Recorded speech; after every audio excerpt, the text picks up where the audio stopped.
അങ്ങനെ നിരവധി ഒറ്റപ്പെട്ട സംഭവങ്ങൾക്ക് ശേഷം കേരളത്തിൽ പുതിയൊരു ഒറ്റപ്പെട്ട സംഭവം കൂടി നടന്നിരിക്കുകയാണ്.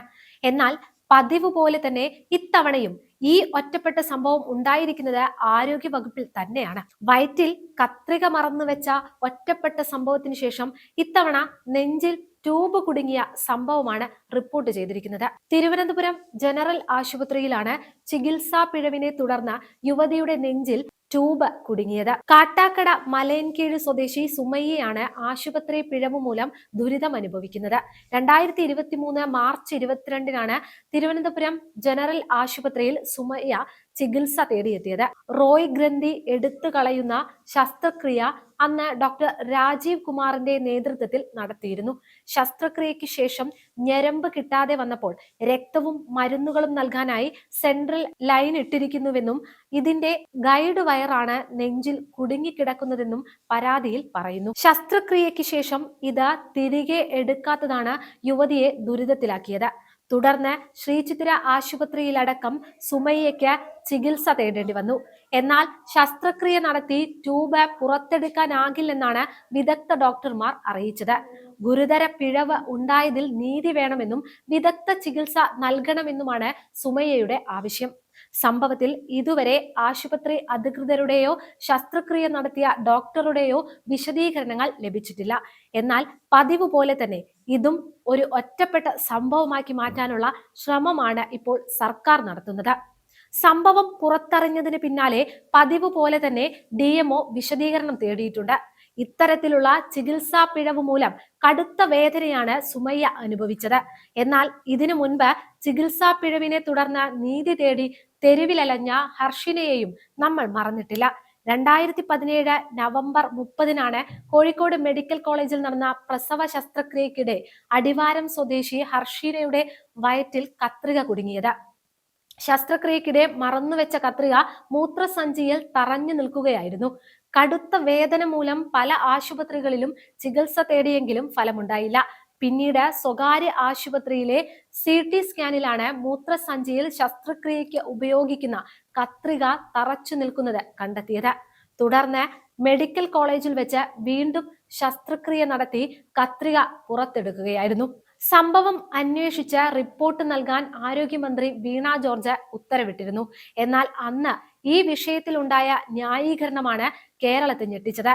യുവതിയുടെ വയറ്റിൽ നിന്ന് പുറത്തെടുത്ത കത്രിക മെഡിക്കൽ കോളേജ് ആശുപത്രിയിലേതാകാൻ സാധ്യതയില്ലെന്നായിരുന്നു ആഭ്യന്തര അന്വേഷണ റിപ്പോർട്ട്. ശസ്ത്രക്രിയയ്ക്കായി ഉപയോഗിച്ച ഉപകരണങ്ങളൊന്നും നഷ്ടപ്പെട്ടിട്ടില്ലെന്നും കണക്കെടുപ്പിൽ എല്ലാം കൃത്യമായി രേഖപ്പെടുത്തിയതായി കണ്ടെത്തിയെന്നും റിപ്പോർട്ടിൽ പറയുന്നു. പിന്നെ എന്തിനാണ് ഹർഷീനയ്ക്ക് 2 ലക്ഷം രൂപ അനുവദിച്ചത് എന്ന ചോദ്യത്തിന് സർക്കാർ എന്തുത്തരം പറയും? എന്നാൽ ഹർഷീനയുടെ ശാരീരിക അവസ്ഥ ഇപ്പോഴും ശരിയായിട്ടില്ല. കാരണം 5 വർഷമാണ് ഹർഷീന വയറ്റിൽ കത്രികയുമായി വേദന അനുഭവിച്ചത്. ഇതിനായി ലക്ഷക്കണക്കിന് രൂപയാണ് ഹർഷീനയ്ക്കും കുടുംബത്തിനും ചെലവായത്. കേരളത്തിലെ ആരോഗ്യ വകുപ്പുമായി ബന്ധപ്പെട്ട ആദ്യമായിട്ടല്ല ഇത്തരം സംഭവങ്ങൾ ഉണ്ടാകുന്നത്. വലത്തെ കാലിന് പകരം ഇടത്തുകാൽ, ഇടത് കണ്ണിന് പകരം വലത് കണ്ണ്, മൂക്കിന് പകരം വയറ് എന്നിങ്ങനെ അശ്രദ്ധ മൂലം അവയവങ്ങൾ മാറി സർജറി നടത്തിയ സംഭവങ്ങൾ പലപ്പോഴായി റിപ്പോർട്ട് ചെയ്യപ്പെടാറുണ്ട്. ചികിത്സാ പിഴവിനെ തുടർന്ന് രോഗികൾ മരിക്കുന്നതും അപൂർവമല്ല. കോഴിക്കോട്ടെ ഒരു സ്വകാര്യ ആശുപത്രിയിലാണ് ഇടത് കാലിന് പകരം ഡോക്ടർ വലതുകാലിന് സർജറി നടത്തിയത്. എന്നാൽ പലപ്പോഴും ചികിത്സാ പിഴവ് മാത്രമല്ല, നിയമ നടപടികളിൽ നിന്നും രക്ഷപ്പെടാൻ ആശുപത്രി രേഖകളിൽ തിരിമറി നടത്തിയതായും പരാതി ഉയർന്നിട്ടുണ്ട്. കാലുമാറി ശസ്ത്രക്രിയ ചെയ്ത സംഭവത്തിൽ രേഖകളിൽ ഇടതുകാൽ എന്ന് രേഖപ്പെടുത്തിയ ഭാഗങ്ങളിൽ കൃത്രിമത്വം കാണിച്ച് വലതുകാൽ എന്ന് തിരുത്തി. എന്നാൽ പിന്നീട് പ്രാഥമിക അന്വേഷണത്തിൽ ഡോക്ടർക്ക് പിഴവ് പറ്റിയതായി ആരോഗ്യവകുപ്പ് കണ്ടെത്തിയിട്ടുണ്ട്. ഇവിടെയും കൊണ്ടൊന്നും തീരുന്നില്ല ചികിത്സാ പിഴവുകളുടെ എണ്ണം. നിലമ്പൂരിലെ സർക്കാർ ആശുപത്രിയിലുമുണ്ടായി കാലുമാറി ശസ്ത്രക്രിയ നടത്തിയ സംഭവം. കവളമുക്കട്ട മച്ചിങ്ങൽ സ്വദേശിയായ സ്ത്രീക്ക് ഇടതുകാൽ മുട്ടിന് താഴെയായി എല്ലിന് ഒടിവ് പറ്റിയതിനെ തുടർന്ന് ജില്ലാ ആശുപത്രിയിലെ അസ്ഥിരോഗ വിദഗ്ധൻ ശസ്ത്രക്രിയ നടത്തി കമ്പിയിട്ടു. പിന്നീട് കമ്പി എടുത്തു മാറ്റാൻ രോഗി അതേ ഡോക്ടറെ സമീപിച്ചു. ഡോക്ടർ ഇടതുകാലിനു പകരം വലതുകാലിലാണ് സർജറി നടത്തിയത്. കാല് മരവിപ്പിച്ചതിനാൽ രോഗിക്ക് ശസ്ത്രക്രിയ നടത്തിയ സമയത്ത് പിഴവ് മനസ്സിലാക്കാനുമായില്ല. വലതുകാൽ കീറിക്കഴിഞ്ഞപ്പോഴാണ് ഡോക്ടർക്ക് അബദ്ധം മനസ്സിലായത്. തുടർന്ന് ഇടതുകാലിലും ശസ്ത്രക്രിയ നടത്തി കമ്പി പുറത്തെടുക്കുകയായിരുന്നു. മഞ്ചേരി മെഡിക്കൽ കോളേജ് ആശുപത്രിയിൽ 2019 മെയ്യിൽ സർജറി വിദഗ്ധന് സംഭവിച്ചത് ഇതിനേക്കാളെല്ലാം ഗുരുതരമായ പിഴവായിരുന്നു. മൂക്കിലെ രോഗത്തിന് ഡോക്ടർ സർജറി നടത്തിയത് രോഗിയുടെ വയറിൽ. ഹെർണിയയ്ക്ക് ശസ്ത്രക്രിയ നടത്തേണ്ട ഒരു രോഗിയെയും മൂക്കിലെ രോഗത്തിന് ശസ്ത്രക്രിയ നടത്തേണ്ട മറ്റൊരു രോഗിയെയും ഒരേ സമയത്താണ് ഓപ്പറേഷൻ തിയേറ്ററിൽ പ്രവേശിപ്പിച്ചത്. സംഭവം വിവാദമായതോടെ രോഗിയെ വീണ്ടും തിയേറ്ററിൽ പ്രവേശിപ്പിച്ചു. മൂക്കിൽ മറ്റൊരു ശസ്ത്രക്രിയ കൂടി നടത്തുകയായിരുന്നു.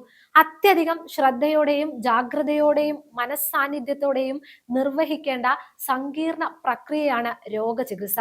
ശസ്ത്രക്രിയ, രക്തം നൽകൽ തുടങ്ങിയ ചികിത്സാ രീതിയിൽ വിശേഷിച്ചും ഡോക്ടറുടെ ഒരു ചെറിയ അശ്രദ്ധ മതി രോഗിയെ കൊടിയ ദുരിതത്തിലാഴ്ത്താനും മരണത്തിൽ വരെ കൊണ്ടെത്തിക്കാനും. ചികിത്സാ പിഴവ് മൂലം ശരീരത്തിന്റെ ചലനശേഷിയും അവയവത്തിന്റെ ഉപയോഗവും നഷ്ടപ്പെട്ടു ജീവച്ഛവമാവുകയും മുടക്കാച്ചരക്കാവുകയും ചെയ്തത് എമ്പാടുമുണ്ട്. ഒരു രോഗിയെ ശസ്ത്രക്രിയയ്ക്ക് വിധേയമാക്കുമ്പോൾ താൻ ഉദ്ദേശിച്ച രോഗി തന്നെയാണോ ഇതെന്ന് ഡോക്ടർ ഉറപ്പുവരുത്തേണ്ടതുണ്ട്. ശസ്ത്രക്രിയ ചെയ്യേണ്ട അവയവത്തിന്റെ കാര്യത്തിലും രോഗിക്ക് മരുന്ന് എഴുതി കൊടുക്കുന്നതിലും വേണം അതീവ ശ്രദ്ധ. താൻ നിർദ്ദേശിക്കുന്ന മരുന്ന് തീർത്തും അനുയോജ്യമാണോ എന്ന് ഡോക്ടർമാരും നിർദ്ദേശിക്കപ്പെട്ടത് തന്നെയാണോ നൽകുന്നതെന്ന് നഴ്സുമാരും ഉറപ്പുവരുത്തേണ്ടതുണ്ട്. ഡോക്ടർമാരിലും നഴ്സുമാരിലും പൂർണ്ണ വിശ്വാസമർപ്പിച്ചാണ് രോഗികളും ബന്ധുക്കളും ആശുപത്രികളെ സമീപിക്കുന്നത്. ഈ വിശ്വാസം കണക്കിലെടുത്തുകൊണ്ടുള്ള സമീപനവും ശ്രദ്ധാപൂർവമായ പരിചരണവുമാണ് ആശുപത്രി അധികൃതരിൽ നിന്നും ഉണ്ടാകേണ്ടത്. ചികിത്സയിലെ ഒരു നിമിഷത്തെ അശ്രദ്ധ മൂലം സംഭവിക്കുന്ന നഷ്ടം പിന്നീട് ഒരിക്കലും പരിഹരിക്കാൻ കഴിഞ്ഞെന്ന് വരില്ല. മിക്ക വിദേശ രാഷ്ട്രങ്ങളും വളരെ ഗൗരവത്തോടെയാണ് ചികിത്സയിലെ പിഴവുകളെ കാണുന്നത്. ചികിത്സാ പിഴവിനെ തുടർന്നാണ് പോർച്ചുഗൽ മുൻ ആരോഗ്യമന്ത്രി മാർത്ത ടെമിഡോ രാജിവെച്ചത്. വിനോദസഞ്ചാരത്തിന് പോർച്ചുഗലിലെത്തിയ ഇന്ത്യൻ യുവതിയാണ് മരിച്ചത്. യാത്രക്കിടെ രോഗം കലശലായതിനെ തുടർന്ന് ചികിത്സയിലിരുന്ന ആശുപത്രിയിൽ നിന്ന് മറ്റൊരു ആശുപത്രിയിലേക്ക് മാറ്റുന്നതിനിടെയായിരുന്നു അപ്രതീക്ഷിതമായി യുവതിയുടെ മരണം. യുവതി മരിച്ച് 5 മണിക്കൂറിനകം മാർത്ത ടെമിഡോ മന്ത്രിസ്ഥാനം രാജിവെച്ചു. എന്നാൽ കേരളത്തിലോ ഇത്തരം സംഭവങ്ങൾ ഉണ്ടാകുമ്പോൾ ആരോഗ്യമന്ത്രി വീണ ജോർജ് മാധ്യമങ്ങൾക്ക് മുന്നിൽ വന്നൊരു പ്രകടനം നടത്തും. കേരളത്തെ ഇകഴ്ത്തി കാണിക്കാൻ പ്രതിപക്ഷം നടത്തുന്ന PR വർക്കാണ് എന്നൊക്കെ അങ്ങ് പറഞ്ഞു കളയും വീണ ജോർജ്. പിന്നെ പതിവ് പോലെ സംഭവം അന്വേഷിക്കാൻ പ്രത്യേക മെഡിക്കൽ ബോർഡിനെയോ വിദഗ്ധ സമിതികളെയോ നിയോഗിക്കുന്നതിനപ്പുറം മറ്റൊന്നും സംഭവിക്കാറില്ല. ഡോക്ടറുടെയോ ആശുപത്രി അധികൃതരുടെയോ ഭാഗത്തു നിന്ന് പിഴവ് ബോധ്യപ്പെട്ടാൽ പോലും അതിനനുസൃതമായ നടപടി ഉണ്ടാകാറില്ല എന്നതും കേരളത്തിലെ ജനങ്ങൾ അനുഭവിക്കുന്ന വെല്ലുവിളിയാണ്.